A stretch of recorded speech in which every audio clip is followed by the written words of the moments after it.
karena Lukas menjadi jungle-nya. Dan ini dia, one last chance. Siapakah yang akan jadi Geek Slayer atau King Slayer? Tapi ada angkat tangan sepertinya.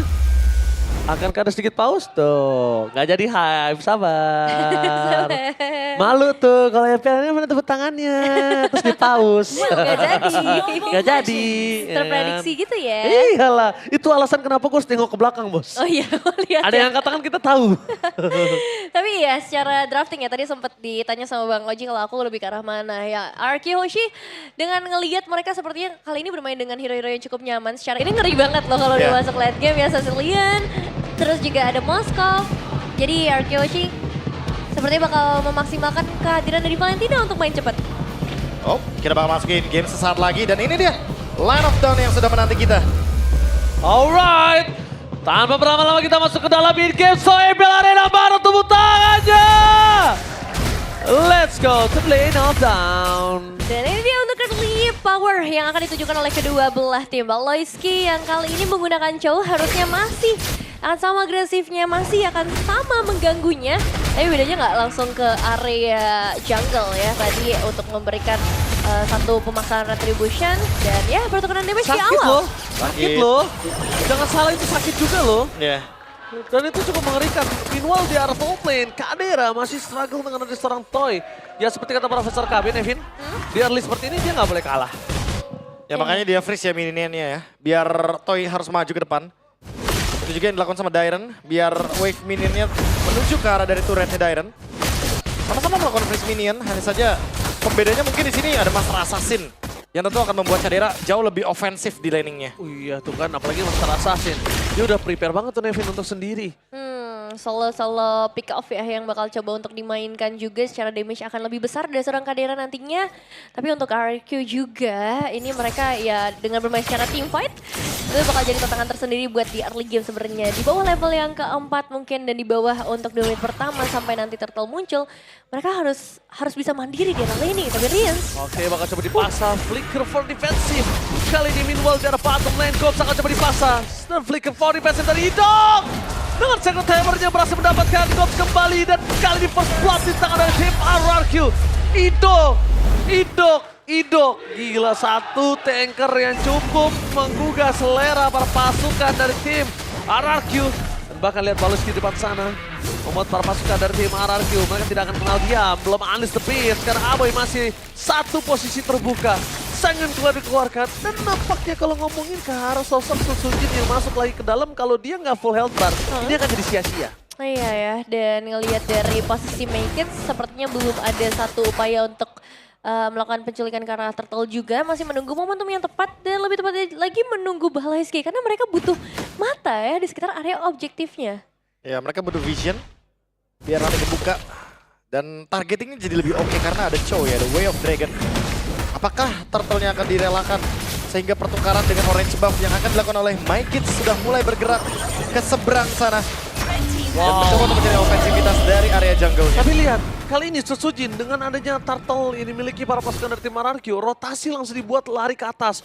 Karena ini juga menjadi sebuah concern yang sangat penting ketika sosok Kadera dikasih ruang yang banyak. Ini berbahaya sekali nantinya ujungnya.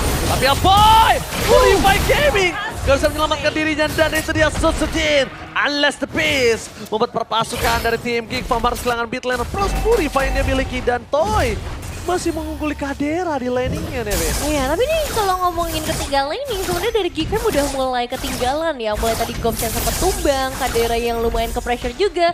Bahkan dari area mid, Aboy udah sempat terpick off. Dan ya, masih di angka yang sama ya untuk audience prediction 89% ke arah RRQ Oshi. Oke, bedanya sekarang Toy udah dapet Dead Sonata ya, jadi bisa memberikan poke damage. Dan lebih bisa bermain dari jarak yang lebih jauh, bisa last hit juga ke arah gerobaknya. Dan Kadera yang lebih dalam ancaman sepertinya karena poke damage-nya lebih mengerikan. Oke, ada MPLID Extremer. Amoy, gemoy. Gak apa ya kalau Bang Oji yang ngomong kayak Gak cocok. nggak cocok. Terima kasih loh, Nevin. Halo Kak Amoy. Halo, Amoy. Serius banget ya.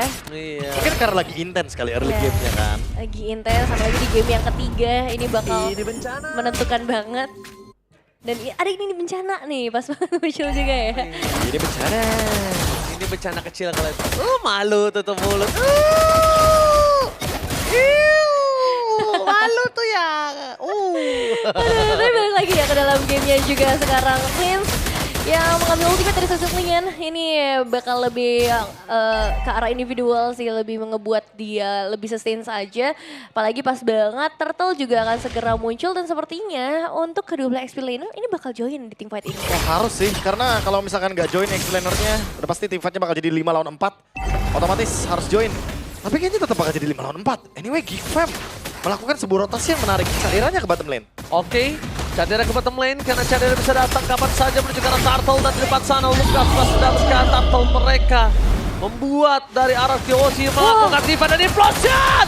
From Bindok berhasil mendapatkan Gops, tambah follow-nya damage tambah dan tidak ada burst damage. Membuat Gops masih bisa selamat, tapi informasinya cukup mahal dengan flicker plus implosion dari Kido. Iya, ditukarkan dengan satu alter turret di bagian bottom lane, tapi masalahnya eliminasi dan turret di atas pun bakal menjadi milik dari RQ kan? Gila sakit banget, iya. Tetap akan menjadi milik RRQ.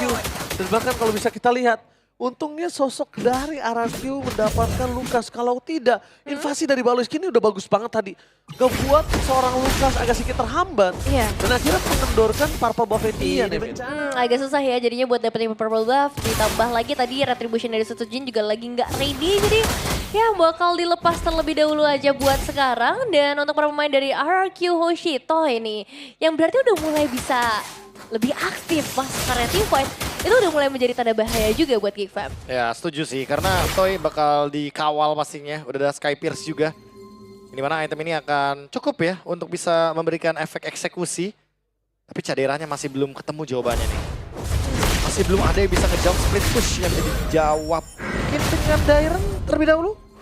Tapi butuh Dairen juga RRQ-nya untuk teamfight. Iya, makanya berat juga nih RRQ sih. Kalau dimainkan oleh Cadera, Harus main 3-2 berarti. kalau mainin 3-2 agak cukup kurang, tapi lihat Duel Dragon dikeluarkan begitu saja begitu seorang Gops. Buying time diberikan, dan Susujin masih mau lebih, dan lihat Alice the Pin!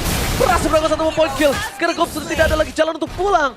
Satu Spear of Destruction tidak berhasil mendapatkan siapapun, meanwhile Sang Cloud, Aboy! Solo kill from Bridge! Bahkan Baloiski mencoba untuk menutup jalan dari seorang Richard, tapi setidaknya dengan 2 point kill udah cukup mahal. Walaupun harus ditukar dengan turret juga di arah bottom lane. Wah, tetep ya nggak berhenti Cadiranya bro. Ya ini dia, pemanfaatan ruang ya. Karena mau nggak mau kalau misalkan Cadiranya join teamfight sekarang, dia belum cukup itemnya. Gak mampu, belum mampu. Belum mampu dan fokus, implosion telah dikeluarkan di depan sana kah? Mundur ke belakang mendapatkan sosok dan seorang Mekin. Tapi volume damage masih sedikit kurang membuat para pasukan dari tim RRQ hanya mendapatkan Gops. Tidak mendapatkan Mikis, tidak mendapatkan Baloiski, dan fokus menuju ke arah Turtle yang ketiga untuk perfect Turtle tim RRQ. Sekalipun perfect, lihat goldnya masih terkejar dengan sangat intens. Ya, ini nggak ada perbedaan yang signifikan antara kedua belah tim. Paling dengan adanya 3 turtle yang dimiliki oleh RRQ, perfect objective turtle, ternyata ini nggak cukup juga ya untuk ngebuat mereka lebih unggul dari arah ekonominya. Pertukaran inner turret di top lane sepertinya belum bisa dilakukan. Tapi untuk saat ini dengan kehadiran Toy ya tuker dengan purple buff. Jadi tetap rugi ya bisa dibilang buat Arkeoshi. Wow, lihat di sana Dairen benar-benar bisa mengacak-acak. Tapi lihat dari bottom lane, one by one situation antara sosok seorang Moskov dan Rins. Dan para pasukan dari tim RRQ, mereka coba untuk one man situation, gagal. Loncat informasi telah didapatkan. Spear of Destruction yang berhasil membuat Cadera selamat. Dengan satu buah batu loncatan terhadap seorang Dairen, Cadera selamatkan dirinya dari ancaman tim RRQ. Wah, dan bisa-bisanya dia tembusnya yang paling luar ya dari... Yang paling jauh. Iya, sekian banyak player dan yang paling dekat ke arah teman-temannya juga. Jadi cover bisa langsung muncul kalaupun tadi dipaksa oleh RQ Hoshi. Itu kalau dipaksa malah jadi teamfight yang takutnya dirugikan ya. Karena Maykits udah siap untuk nge-backup. Dan kebetulan Moskovnya juga udah punya damage pelan-pelan. Tapi balik lagi dalam 40 detik ke depan harusnya lebih berhati-hati untuk Cadiranya karena dia belum ready dengan Spear of Destruction-nya. Tapi mungkin untuk next team fight malahan rotasi Cadera akan menuju ke top lane. Karena Lord-nya ada di bawah. Yep. Dan split push di bawah otomatis akan malah mendekati member RRQ yang akan menguasai arena dari Lord-nya. Oke, yang kita perhatikan adalah Aboy nih. Aboy dari tadi belum punya ruang nih, Vin. Iya, susah ya untuk bisa ngedapetin space-nya. Mengingat ya untuk bagian depannya hanya mengandalkan nanti ke arah Gops atau dengan Hilda-nya sendiri. Tapi untuk sejauh ini Aboy 2 kali tumbang Karena Rins agak personal ya, dari tadi dive in langsung ke arah Boy. Gak peduli apa yang terjadi, Spirit of Destruction sempat dikirim. Oke, tapi lihat Kadera! Berhasil ditangkap oleh perpasukan dari tim RRQ. Meanwhile di barat sebelah, Boy masih selamat. Perpasukan dari tim Kickball mereka kehilangan Backhead, kehilangan Kadera, kehilangan Paloyski. Dan bahkan nampaknya Lord akan dikasih ke RRQ tanpa ada sedikit gangguan apapun. Satu momentum yang akhirnya ngebuat dari RRQ Hoshi bisa ngedapetin keuntungan yang jauh lebih besar. Dapetin 3 pemain, dapetin juga karena Lordnya, dan pastinya akan ada tambahan turret-turret yang bisa disecure nantinya oleh RRQ Hoshi. Wah, aku cukup terkejut loh. Awalnya aku kira ya dia bakal farming di top lane, lepasin Lordnya. Itu yang biasa dilakukan sama Geek Fam. Tapi ternyata mereka mau kontes team fight. Mereka ingin menghentikan farming dari Toy. Mereka sadar dari game pertama, Toy ini benar-benar merepotkan. Yes.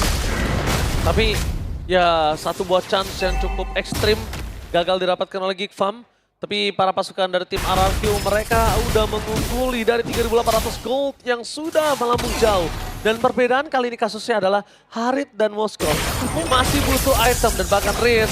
The Way of Dragon di following up begitu saja dan bahkan lihat satu buat Terrify tidak berhasil ditambahkan dan Maken.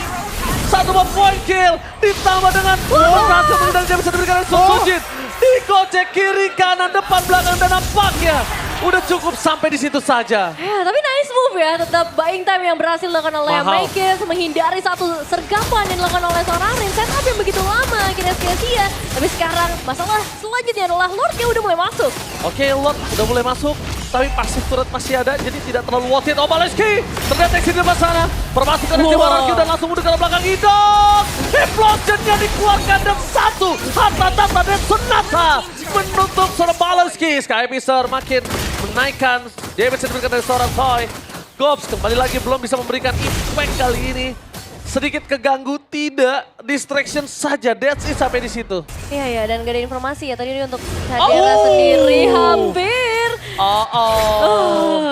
Almost is never enough. So close dan bahkan lihat member RRQ sekarang udah belajar dari Spear of Destruction tadi ya. Iya. Mereka malah berkumpul di satu titik yang dimana mereka nggak bakal ketemu gitu loh, sama SOD-nya. Sekalipun SOD-nya ketemu, wow. Wah, berempat sih. Itu bakal jadi mimpi buruk untuk Caderanya. Ya, malah jauh lebih berat ya ketika SOD-nya connect nanti. Itu malah jadi tekanan buat Geek Fam atau bahkan bumerang. Dan sekarang Makis diganggu lagi. Purple buff masih bisa di-secure memang. Gila sakit banget damage dari Makis itu. Aduh, ke atas bro. Dan bahkan kalau bisa kita lihat dengan dari sosok seorang Dairon yang sudah pakai Athena aja, Iya. itu meledaknya masih sakit loh Nevin. Iya. Itu mengerikan banget memang secara output damage yang bisa di-deliver sama Geek Fam. Tapi aku penasaran banget ya untuk Lord selanjutnya ya. Apakah dari RRQ Hoshi akhirnya bisa nge-secure lagi untuk Lord yang kedua atau Geek Fam bisa mainin lane jauh. Kalau tadi kasusnya seperti tadi Nevin ya, Nah. mereka kehilangan 3, ini kayaknya nggak baik deh. Karena di atas menit 12, 1, damage turret udah di defensifnya udah berkurang. Conditionnya udah beda juga ya. Winning conditionnya beda, detikannya juga beda Nevin. Iya. Asalkan gak dipaksa team fight sebelum Lordnya mulai ya. Karena kalau tadi kan di Lord sebelumnya seperti itu ya. Betul. Iya. Mereka mulai duluan tanpa adanya Lord. Tapi kalau sekarang objektifnya ke arah Lord, mungkin bakal ada sedikit privilege buat Geek Fam dengan inner turret. Bagian bottom lane yang udah jauh banget. Nah, aku setuju sih. Kalau misalkan ngebiarin RRQ yang start Lordnya duluan, itu kayak nggak masalah. Yang penting nanti SOD-nya bisa connect kok. Dan jangan lupa untuk clear bottom lane terlebih dahulu karena Moskov powernya di split push. Wah, tapi ini bakal di-start dengan sangat amat cepat ya. Udah mulai menipis dari arah Lordnya. Oke, Spirit of Destruction-nya kena. Duel terdekat kena banget dan tidak bisa di-set point. Permasukan dari tim RRQ dengan pengerapan Kadera. Ter-take down. Kill speed dari seorang Toy. Membuat para pasukan dari tim Geek Fam mereka kehilangan 3 pemainnya dan menuju ke arah poin yang kedua. Looking for wipeout. Makis, the one last man standing. Makis can you do it dan wipeout. Ini bencana. Lihat betapa kerasnya RRQ berhasil meluluhkan Geek Fam dan RRQ memastikan dominasi dari Geek Slayer. Geek Slayer berhasil dituntaskan oleh RRQ Hoshi. 2-1 menjadi skor akhir. Dan pada akhirnya Geek Fam masih